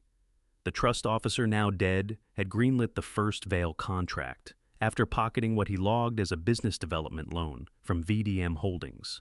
The figure was $180,000. Not a cent was ever repaid, and the liability quietly disappeared from VDM's ledger 18 months on. A bribe, I said. Irene held back. It has the appearance of an undisclosed financial conflict. Investigators will decide what to call it. Ostrowski had also killed 3 automated system flags. One had detected that Vale's registered address matched Warren's mailing address. A second had flagged the scale of the monthly charges. The third was a reminder that annual medical recertification had lapsed. He dismissed everyone with identical language. Advisor confirms continuing incapacity. Beneficiary contact would cause distress. Warren's name sat next to each sign-off. The trust committee pulled his authority the same afternoon. An emergency clause kicked in. No family member could step into the vacancy. A senior bank fiduciary was appointed temporary advisor while the court prepared to weigh in. At 4:00, Sandra set my car keys on the table in front of me. I completed the home and medical assessment, she said. Nothing I found warrants limiting your ordinary daily decisions. I'll be recommending that the temporary guardianship end at the full hearing. I turned the keys over slowly in my palm. Thank you. You don't have to thank someone for returning a right that should not have been taken. You followed the order. I did. Her gaze drifted to Evelyn's photograph. There's something I've taken from this. Professional caution is a safeguard, but left unexamined, it becomes its own kind of control if we never stop to ask what the person in front of us actually wants.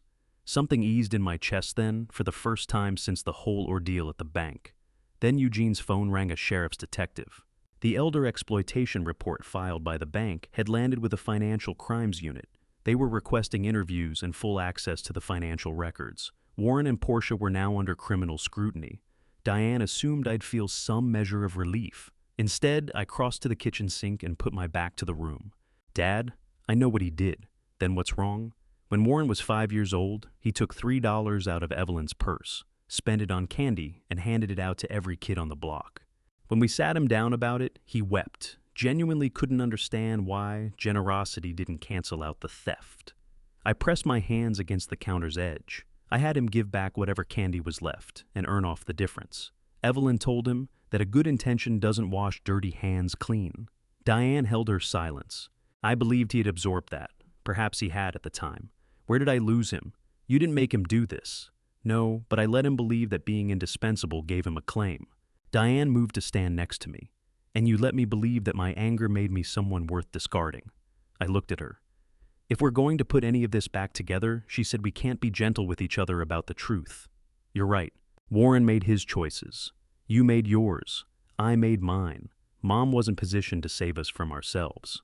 I let out a soft, hollow laugh. Lord knows she tried. Diane's eyes went to the photograph. She really did. A message notification lit up my phone, Portia. Not a voice call, a photograph. Warren alone at their kitchen table, in the dark face buried in his hands. He hasn't slept. If you keep pushing, I'm afraid of what he'll do. Eugene said to leave it alone. I typed back anyway, 3 words. Call a doctor. I didn't ring the bank. I didn't put money on the table. I made no promise about dropping the case. Genuine worry doesn't require you to capitulate. Portia appeared at my front door. Thursday morning, Warren nowhere in sight. Gray coat, a shopping bag in her hands, Evelyn's silver candlesticks inside. A news van was still idling at the corner, so I brought her in Eugene on speakerphone before she crossed the threshold. She balked, then relented when I left the door open behind her. The candlesticks went onto the kitchen table. These are yours. They always were. Warren told you that you gave them to us. Did you believe him? She slipped open her coat buttons, but stayed on her feet. In the beginning, the phrase mattered. When did you stop, Gerald? I came to make this right. Then answer. Without the composed mask she'd worn throughout the court proceedings, she looked like she'd aged. I knew the care reports overstated what we did. Warren said it was unavoidable. The trust only covered formal, documented services. We were managing your bills, the property, your medical care. He said the fee was compensation for constant availability. $31,000 every month. The number climbed over time. It wasn't always that high. The first payment was $18,000. She glanced at the speakerphone. You already know everything. Eugene's voice filled the room. We know what the records show. We're offering you the chance to tell Mr. Callahan the truth yourself. Portia finally sat. Warren's business was hemorrhaging money by the time Evelyn fell ill. He'd put his name on guaranteed loans. If the banks moved on them, the house was gone, and so was his professional standing. He believed the Hale shares should have been his opportunity. Evelyn refused to see it that way. Because the shares were hers, I said. She didn't build that company, and neither did Warren. Portia's mouth pressed into a thin line. After your surgery, Clifford walked Warren through the way the advisor provision functioned. Clifford wanted a piece of it. Warren ran the payments to him through the development company, who drafted the neurologist's letter. Eugene pressed. Her gaze fell. Portia, I said. Clifford supplied the template. Warren filled in the specifics. The kitchen felt like it was closing in. And Dr. Ferris's signature, I never saw Warren put pen to it. That isn't what I asked. He scanned a real signature off a seminar certificate. Clifford said nobody would bother checking because the cardiologist's letter already covered temporary incapacity and the trust only required the second letter to sit in the file. Eugene's voice stayed even. Are you willing to provide a sworn statement? Portia looked across at me. If Gerald agrees not to pursue claims against me, there it was. What did you do? I asked. Vale was my company, but Warren directed every request to the trust. You signed the monthly reports. He gave me the figures. You wrote that you bathed me. Her face went red. The categories were standardized. You wrote that I couldn't dress myself while I was spending my Wednesdays underneath a museum locomotive replacing brake lines. I didn't know. You knew enough to put it on an invoice. Portia reached into her purse and produced a flash drive. Company emails, invoices, voice messages. It's all on here. The furnace work order's on there as well. Something in me cracked just then. What furnace work order? Warren told my brother to make the house look like a hazard before the petition was filed. He was supposed to document deferred maintenance. My brother killed the switch. He said nothing would actually be damaged. You photographed the thermostat. She made no move to deny it. You left the Crestview Senior Living contract on my table. We needed the judge to see there was a safe placement ready to receive you. You made my home dangerous so you could demonstrate I had no business staying in it. The hotel closing was Monday. If the deal fell apart, the whole arrangement would unravel. I got up and went to the window. Snow had settled on the porch railing Evelyn used to repaint every 3 summers. Warren and Portia had reduced everything I'd built to a series of problems standing between them and a closing date. "What do you want?" I asked. "Protection. I'll return the jewelry, the cars, and whatever remains in Vale's accounts. I'll sell my stake in the house. I'll testify that Warren ran the whole scheme. And you want me to declare you another victim in it. He lied to me as well. Did he force your hand with the furnace switch? No. Did he force you to put your name on 84 care reports? No. Did he force you to plant yourself between me and that door? Sunday night, she started to cry. This time, the tears may have been genuine. No, a whisper. Then I won't purchase your honesty with a lie of my own. She slid the flash drive across the table. You'll need this. If it holds evidence, take it to your lawyer and the investigators. Eugene will handle it. I brought it here because you expected a bargain. Portia turned to look at the family photographs on the wall. Warren said you'd forgive him. He was certain fathers always shield their sons when it finally comes down to it. For a good many years, he wasn't wrong. What shifted, I came to understand that protection and shielding someone from consequences are not the same thing. She left without the flash drive. She left without the candlesticks. Eugene held his silence on the speakerphone until we heard her car leave. Don't touch the drive, he said. I'll send an investigator to collect it. Will they use her statement? That's their call. She may cooperate in exchange for consideration from prosecutors, but we have no standing to make that promise. I lifted one of the candlesticks from the bag. Wax from Evelyn's last Christmas was still hardened in the base. Eugene, I said, I don't feel like I've won anything. Good, he said quietly. Winning is for games. What we're after is accountability. The full hearing opened 13 days after I first walked into the bank. This time, the trust dispute and the guardianship matter were heard as one proceeding. The courtroom was larger. Every seat was filled. Judge Aldridge barred cameras, but reporters stretched the length of the corridor outside. Warren sat without Portia. He looked hollowed out. His original attorneys were gone. He'd brought in a criminal defense lawyer and separate probate counsel. Portia sat across the aisle with her own attorney beside her. The bank moved to remove Warren, permanently recover improper distributions, and invoke Article 11's forfeiture provision. Eugene petitioned to end the guardianship entirely and restore every right that had been stripped from me. Diane sought nothing beyond a formal finding that the documents bearing her name were fabrications. Warren contested everything. His approach had shifted. He was no longer denying every irregularity outright. His new line was that Clifford Ostrowski had designed the arrangement, Portia had administered it, and he had relied throughout on professionals while looking after a vulnerable father. He admitted keeping me away from financial details, but framed it as compassionate protection. Irene testified first. She walked the courtroom through the account match that surfaced during my loan application. The bank's forensic accountant followed. Working through straightforward charts, he traced the flow of funds from the trust to Vale, to VDM, the dealership, the private club, and various travel vendors. He laid out the $180,000 loan to Ostrowski and the debt that was subsequently erased. Then Hector walked the court through the furnace switch. Portia's company work order, pulled from the flash drive, had instructed a contractor to disable the heating system, pending safety placement 2 days before the guardianship petition was filed. A text from Portia to her brother read, "Need house under 50 by Friday morning. Make it reversible."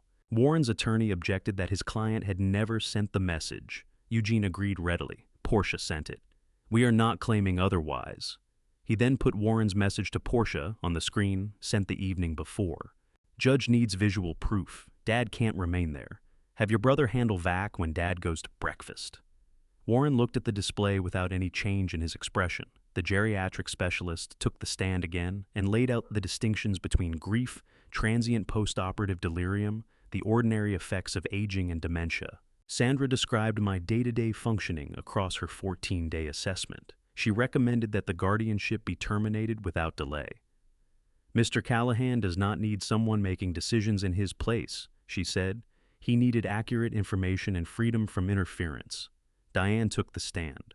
This time, Warren's attorney held back from going after her character the way he had before. A digital forensics expert had already established that the altered emails originated from an imitation address created through a recovery phone linked to Warren's old business number. Diane talked about losing contact with me and raising Eli without his grandfather in his life. She didn't embellish a word. She didn't reach for sympathy. Her restraint accomplished what any show of anger never could have. Portia testified under a cooperation agreement that stopped well short of guaranteeing immunity. She admitted signing false care reports, playing her part in the furnace scheme, and helping Warren prepare materials for Sunday dinner. She said Warren had assembled the false medical letter using Clifford Ostrowski's template. On cross-examination, Warren's lawyer surfaced the fact that Portia was seeking reduced criminal charges and intended to divorce Warren. "You'll say whatever it takes to protect yourself, won't you?" he pressed. Portia met his eyes. "I said whatever saved me for 9 years. Today I'm saying what condemns me too." Then Eugene called Warren to the stand. Warren exercised his right to decline questions that carried a risk of self-incrimination. In a criminal proceeding, the court couldn't hold that against him. But this was also a civil trust matter, and the judge was free to weigh the remaining evidence without his account of events.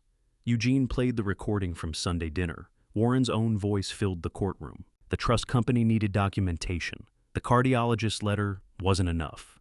Next came Evelyn's recording. "If you ever use my death to make your father feel helpless, you will lose more than this money. You will lose him." Warren shut his eyes. "At last I took the stand myself." Eugene opened with straightforward questions. My work history, my pension, my medications, the furnace, the loan application, Irene's office, the number on the screen. "What was your reaction when you learned the trust held more than $28 million, he asked. "I thought someone had made an error." "Were you pleased?" "No." "Why not?" "Because the manager looked frightened on my behalf." He turned to my reliance on Warren. I told the truth, including the parts that didn't reflect well on me. I described the mail that piled up unopened after Evelyn died. I described calling Warren in tears. I admitted missing appointments and leaving the kettle going while I went to check a breaker. Do those things mean you lack capacity? No. They mean I am human and 72. A few people in the courtroom shifted in their seats. "Why did you trust Warren?" "Because he was my son. Because he stayed. Because every time he lifted a decision out of my hands, he called it help." "Did you consent to his management of the trust?" "I had no idea the trust existed." "Did you authorize payments to Vail?" "No." "Did you want to move to Crestview Senior Living?" "No." "What do you want now?" I looked at Judge Aldridge. My keys, my house, my bank statements, the right to make a sound decision or a foolish one without having grief wielded as a medical diagnosis. I want my daughter's name cleared. I want the trust administered by people who are paid openly and kept under scrutiny, and I want my son to stop calling control love. Eugene sat down. Warren's attorney came forward for cross-examination. He asked whether I still spoke to Evelyn's photograph. I told him yes. "You understand your wife is gone every minute of every day, yet you speak to her. The dead are sometimes easier to trust than the living." The judge glanced down, perhaps to conceal a reaction. The attorney asked whether Diane was now spending several days a week at the house. Yes. Whether she stood to inherit. Under the original trust, yes. Whether I meant to reward her for her support. I said I had made no changes to my estate while the case remained open. "But I might also spend everything on the ridiculous fishing boat Evelyn always told me to go ahead and buy." Soft laughter moved through the gallery. Even Judge Aldridge allowed a brief smile before she called for quiet. The attorney's closing question was the pillar Warren had built his whole argument on. "Mr. Callahan, without your son's involvement, wouldn't your finances, your medical care, and your property have come apart after your wife's death?" I thought about it. "For a time, yes," I said. "He was there when I couldn't manage alone. That is what made everything that followed possible. A stranger at the door would have been turned away. My son already had a key." Nothing more from the attorney. Judge Aldridge called a recess. Nearly 2 hours passed. When she returned to the bench, she read her ruling aloud. The evidence clearly and convincingly established that I had full capacity and that guardianship served no legitimate purpose. The temporary order was dissolved on the spot. Warren had concealed material facts, acted in his own interest, operated in bad faith, and turned a false incapacity proceeding into a tool for holding on to control. He was stripped of every trust role permanently. Under Article 11, the court treated him as having died before me for purposes of any remaining distributions. Evelyn's trust would yield him nothing. The bank was ordered to produce a complete accounting pursue recovery and build a restitution plan. Preservation orders attached to all disputed assets held by Vail or VDM. The court forwarded its findings to the district attorney and state elder protection agency. Judge Aldridge declined to name Diane as advisor. She granted my request for an independent 3-person committee instead. 1 professional fiduciary, 1 accountant, 1 elder law advocate. No distribution above $100,000 could proceed without written notice to me and unanimous approval, not until civil recovery was finished. Then Judge Aldridge fixed her eyes on Warren. Mr. Callahan, guardianship ranks among the gravest powers this court can bestow.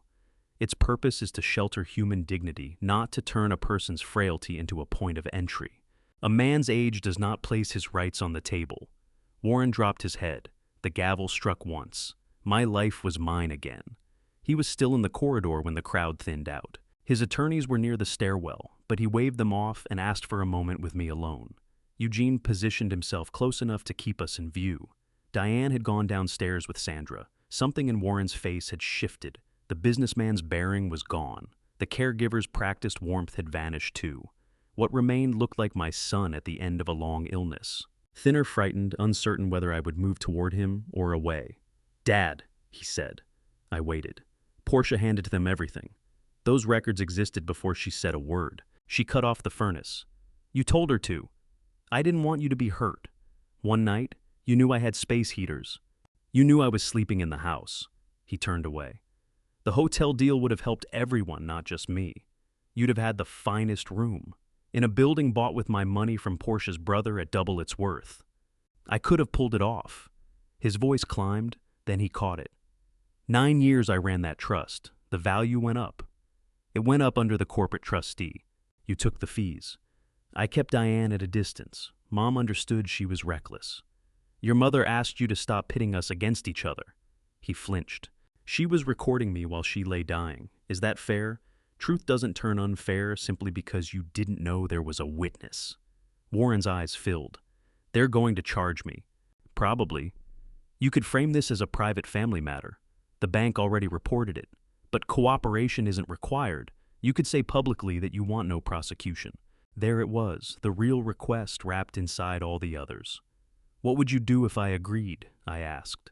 Hope moved across his face. "I'd make full restitution. The house, the cars, all of it. Counseling. I'd put this right. Would you sign a written admission of what you did?" The hope drained out. "My attorney says I can't. Would you apologize to Diane in front of others? That could be used against me. Would you at least acknowledge I have capacity?" Of course, but the petition reflected what I knew at the time. Even now, every concession came with a crack left open for escape. I stepped closer. "Warren, I can forgive the 5-year-old who took $3 for candy. I can forgive the frightened son who stepped in after my surgery. I may even reach forgiveness for the man standing here someday, but I will not cover for the man who fabricated my incompetence, took 9 years of my freedom, and moved to have me put away before I found out." He wept. "I'm your son." "Yes." My voice very nearly gave out. "That is precisely why this hurts so much. It is not why the consequences go away." "Then you're choosing Diane." "No, I am choosing the truth. You are the one who framed it as though only one of you could stay." He drew the back of his hand across his face. "Mom would hate this. Your mother warned you it would come to this." His attorneys moved toward us. A detective stood near the courtroom entrance, not to take him that day, but to schedule a formal interview. Warren held my gaze one final time. "If I go to prison, that's on you." I shook my head. "No, son. That belongs to you too." He turned and walked away. I stayed against the wall long after he vanished down the stairs. Eugene stood beside me and said nothing. "Was I cruel?" I asked. "No, it felt that way. Limits often do," he said, "when someone has lasted this long by ignoring them." Diane came back upstairs and took my hand. She didn't ask what Warren had said. She simply stayed beside me until I was ready to move. The legal proceedings outlasted the headlines by a wide margin.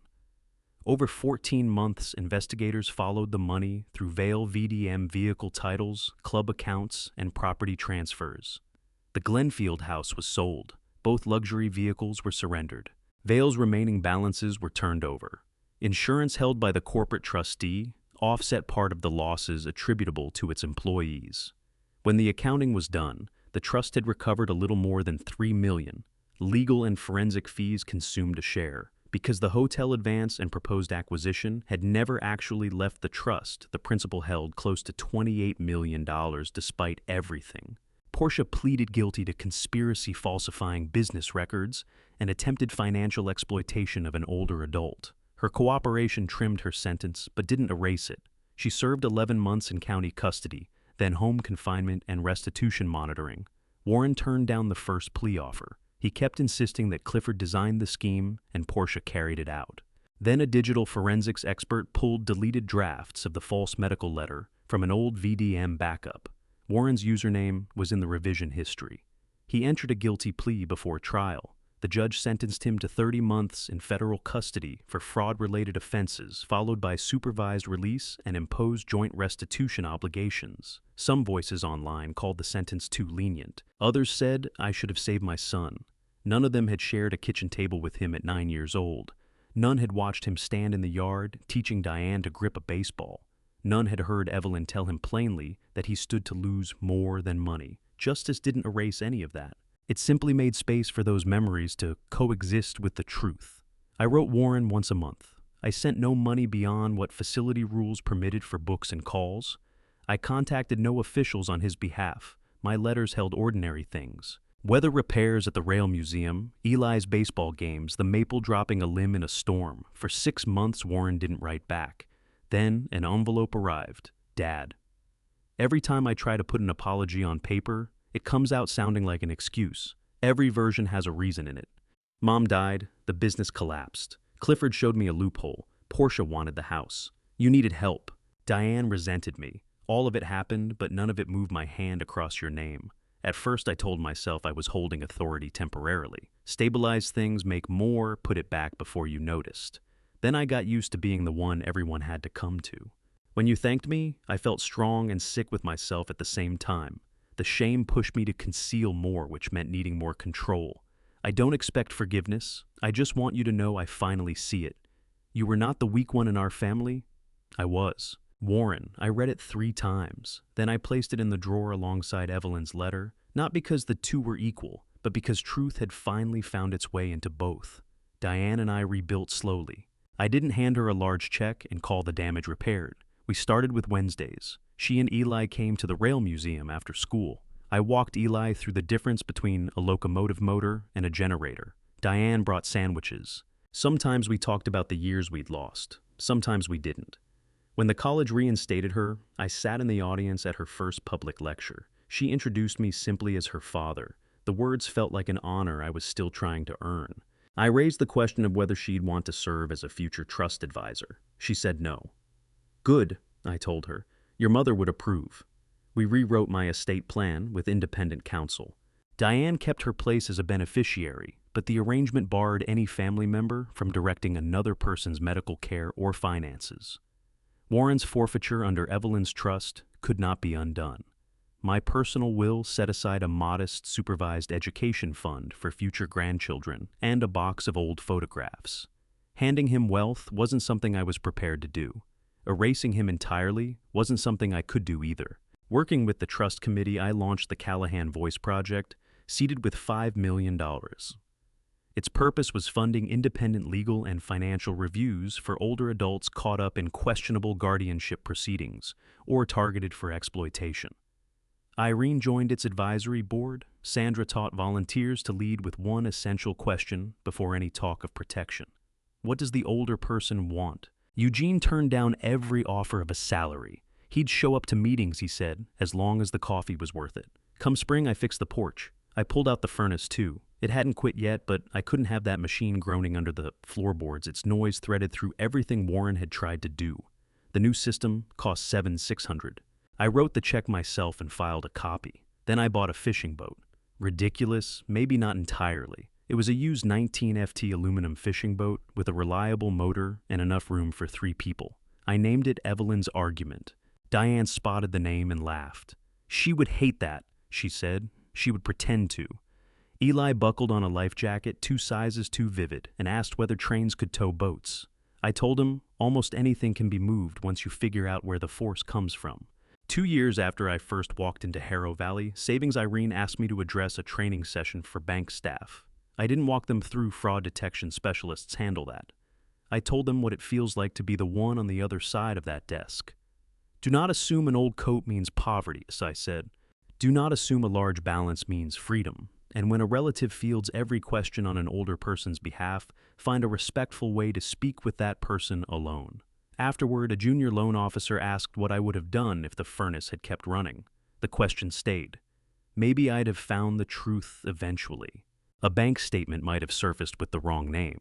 Warren's hotel scheme could have drawn an auditor's attention. Diane might have pushed through one more time. Or perhaps Warren would have had me at Crestview Senior Living before the week was out. Perhaps that hotel sale would have gone through without a hitch. Perhaps every protest I raised would have been charted as agitation. I might have lived out my remaining years tended by people whose wages came from my own accounts, while my son assured everyone I'd lost my grip on things. A $6,000 loan application didn't pull me back from that edge on its own. Irene's choice to shut her office door and press for one more answer did. Diane's refusal to let old evidence disappear did. Eugene's copies did. Evelyn's foresight did. And in time, my own hard-won recognition that loving someone doesn't obligate you to overlook what he did. On the 2nd anniversary of the court ruling, Diane, Eli, and I took Evelyn's Argument out onto Lake Carver. The morning was cold and clear. Low mist lay across the surface. Eli gripped the fishing rod with total concentration. Diane poured coffee from a thermos. I sat at the wheel and watched the light work across the water.